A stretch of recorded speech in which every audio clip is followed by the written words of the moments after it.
This is a little bit funny, the question. Why did the march stop? Did the people that were marching for civil rights got what they wanted? Or were they tired? Or were they threatened? Or were they offered something that made the march to stop at the time? Such a good question. Some of you may be familiar with the work of Marianne Williamson. She is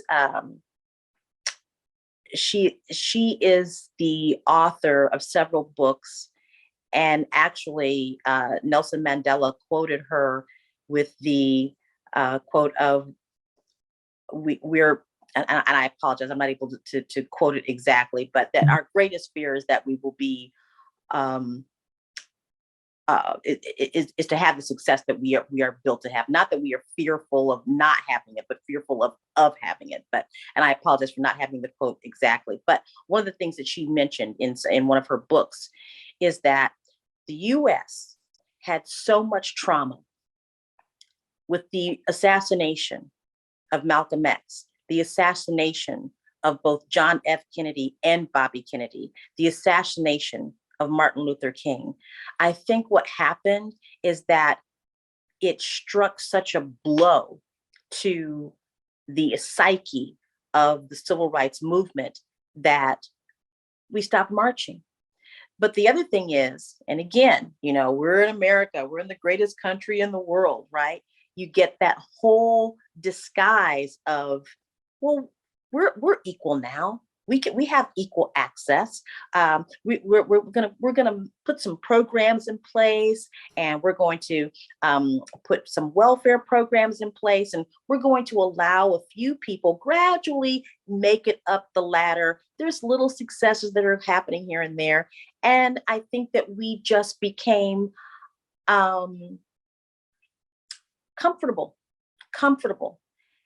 They made it so that we just were comfortable enough to not continue to fight. But as you notice, that same type of the marches, the protest, then began to linger out and extend into different segments of individuals in the United States that have been disenfranchised, like women. So then you see the women's marches, no matter, depending on how people feel about this, but there is the aspect of same sex and sexual identity. Those individuals began to say, hey, we want equal rights too. We want to have the ability to do this and that. And all of those different movements sprung forth and how they operated from how Black people basically protested from the civil rights movement. And so I think that that what Black people began to do is to just try to survive, just try to work within the system, individually fighting those battles, pushing the boundaries, women pushing the boundaries, Black women pushing the boundaries, making the courts live up to the laws laws of the land, and making corporations do the right thing. So now, as we evolve, and that's one thing my father has always taught me, evolution does take place. And so what's happened is we're still seeing an evolution. We might not be marching anymore, but we are still pushing the boundaries and making corporate, the institution of America wake up and notice that when you actually do embrace all of the society that is comprising of the United States of America, you are going to be a good country. You are going to be an institution that people look up to because you're actually doing the right thing. You're not just a great country because you happen to have a world economic power. You're a good country because you are making shifts and adjustments to make sure that the people within your country are able to succeed, thrive, and have that pursuit of happiness. Thank you very much for that. Is very important. All right. Now, when you were explaining, you made mention of something that I think is worth reflecting on, which is that now other movement came up, no, which sort of come to replace the civil rights movement, something like gay rights and things like that. Now, it's just a curiosity. Is it possible that somehow somebody have redefined the objective and make it appear that that is what we need to fight for instead of the civil right? That it is not necessarily the equality for all in terms of we want the African American to have the same right like the European America or those who want to call themselves the real Americans. Instead, let's fight for the, the, the equality of sex, or those who have chosen to change their sex. That is the objective now. Because if you go to Google and you type gay rights, African people are disproportionately represented there, meaning as if maybe the world is split into two, so we are equally fighting for this right. I'm not saying that Africans do not have the right to fight for gay rights and things like that, but what I'm afraid of is maybe somebody is taking away the real objective here.